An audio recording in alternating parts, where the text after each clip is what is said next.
Hey Magic fans, welcome back. We are here for the final video of Baldur's Gate and the all-anticipated EV value of the box for sets compared to draft.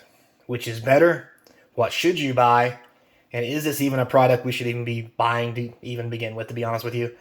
Since everybody hates the product, let's take a serious look at it. So, with that said, without further ado, some quick shilling. Don't forget to subscribe, like, comments down below, feed that YouTube algorithm. I appreciate anything you can do as we try to get to 1,000 subscribers. All of these cards, well, most of them, will be for sale on my eBay store. You can find a link in the description along with a link to the Patreon store where you can get discounts on the eBay store for your monthly subscription, get monthly discounts, and other kinds of cool swag, box value, discounts, and you name it. So, let's take a look at the cards in the box and let's see how bad it really was. So, let's talk about signed cards. Now, even though there are less packs, we actually got more signed cards than normal, I think. 2, 4, 6, 8, 10. Around 1.5. Which is, like I said, that's not more than normal, but considering the packs were reduced by 12 packs per box, that's times 6. That's 72 less packs to get the same number of signed cards. So you would think what that means is you get just as many rares and mythics like you would normally. I'm here to tell you that's probably not the case, but we'll take a look. So let's see. So as I did the box EVs, just so you know, anything here is less than $2, so I rounded it down to $1. And every rare is $1. Now the same goes for the etched. If they're not $2 or more, I rounded them down to $1. Excuse me. Now, the rares we got that were worth money are right here. Here is all the land rares. Mind you, we didn't get a whole lot of other rares that were worth a whole lot of money. I am just being honest. There's literally no other rares worth money that we got other than this. So, yeah, and let's also take a look at number of cards we got. 1, 2, 3, 4, 5, 6, 7, 8, 9. So we got 9 land. That averages to about 1.3 a box. However, what I want you guys to realize is if you didn't watch the videos, we got 6 of these lands in the very last box. If you didn't go see that box opening video, I suggest you go look at it. It is a fluke, a phenomenon, and is really going to skew the average. But I will tell you about how it's going to skew the average as we go through it because I want you guys to be aware of what you get into. So, if we took that last box out, which had 6 rare lands in it, we only got 3 out of the other 5 boxes. That is piss poor and terrible. Just saying. Now, let's look at our mythics. So, the ones worth value, we got a couple Tashas. We only got 3 dragons. Yes, we did get 1 copper. Now, what I want to talk about here, remember, that averages out to 1 dragon every 2 boxes. Now, in draft, we had 2 dragons on average per box, which was better, and dragons is where the money is, which is why the EV is going to be low, as you're getting ready to find out. Also, 1 ancient copper came per case. We had 6 boxes in this case. We got 1 copper dragon. 6 boxes in draft. We got 1 copper dragon. Sorry about that. Smacking the camera around on you. So with that being said, I'm going to say that a copper dragon is about 1 per 6 boxes. Even though it's not supposed to be that way. It happened twice to me, and that's more than what should be a coincidence. Anything happens more than once is not a coincidence. So, I would keep that in mind. And again, a case of draft got me 2 dragons per box. This got me 1 dragon per 2 boxes. So basically I got 12 dragons in draft boxes and I got 3 dragons in set boxes, which means if I want the real value cards, I should go to draft. So other cards of note, we got 1 puzzle box, a ship, it's full art, a bramble. The rest are pretty much just a bunch of non-value. I mean, even Elminster's only a couple bucks, so there's that. Now, with that said, let's look at how many foils we got worth money. So, we did get a foil rare worth money, but these are the only foils worth money. The rest of these have no value above $1, above $2. This one's obviously about 15. This one I forget. This one is a foil etched. It's the only foil etched we got worth money, and it's not even worth like maybe a couple bucks. So, all in all, this is awful.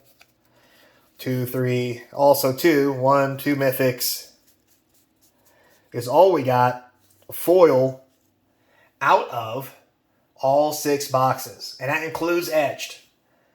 So that's terrible. We got more mythics out of the draft boxes that were foil than in these boxes.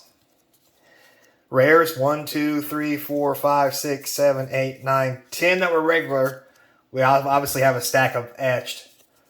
But at the same time, only one of those rares in foil were worth money when we had several from the draft that was actually worth money. So there's another big discrepancy between the two sets. Next, foil etched. So as far as rares go, we got quite a few here.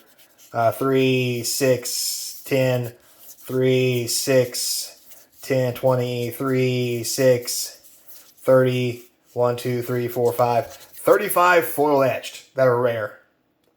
So that's pretty cool. And yes, these are just rares.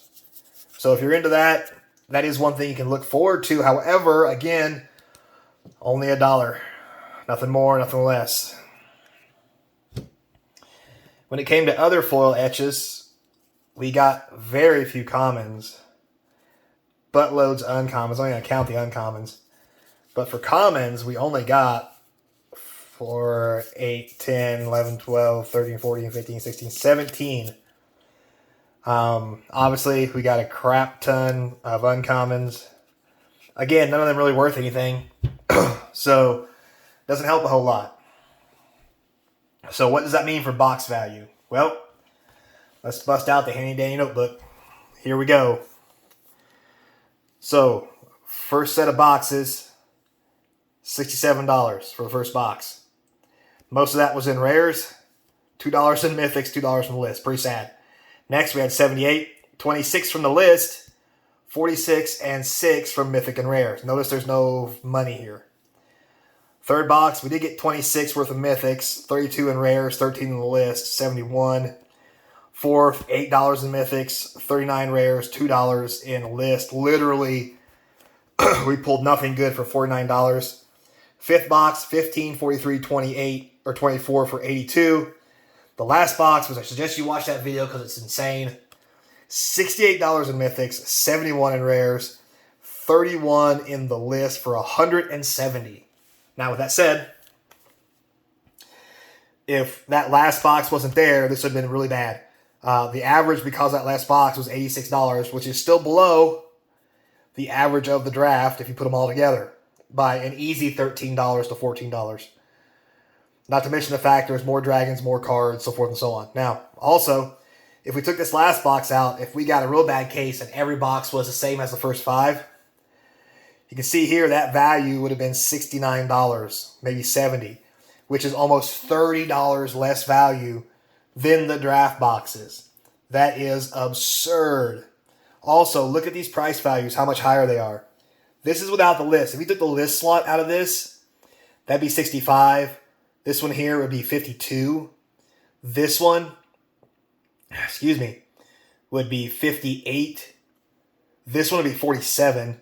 This one would be 58. And even the one that was 170 would only be 129. Which, that was the highest we got over here without the list. But on average, everything else was higher compared to these numbers. So, on my take on all this, guys, is if you want to open this product, it apparently is a decent product only if you open draft. Opening set boosters for this product is a big no-no and a complete waste of money. This is the first time set boosters has underperformed regular draft, and also the first time that I would ever say, do not buy set boosters, buy draft boosters. Not just because the money value is better, but also if you buy draft, you can draft with them and then save the cards. For example, if you and your friends want to buy a couple boxes apiece, if you each buy a box and you go out and then you draft each box individually, That'll give you a draft per one box. Plus, just let them know, hey, I'm going to keep all the cards when we draft.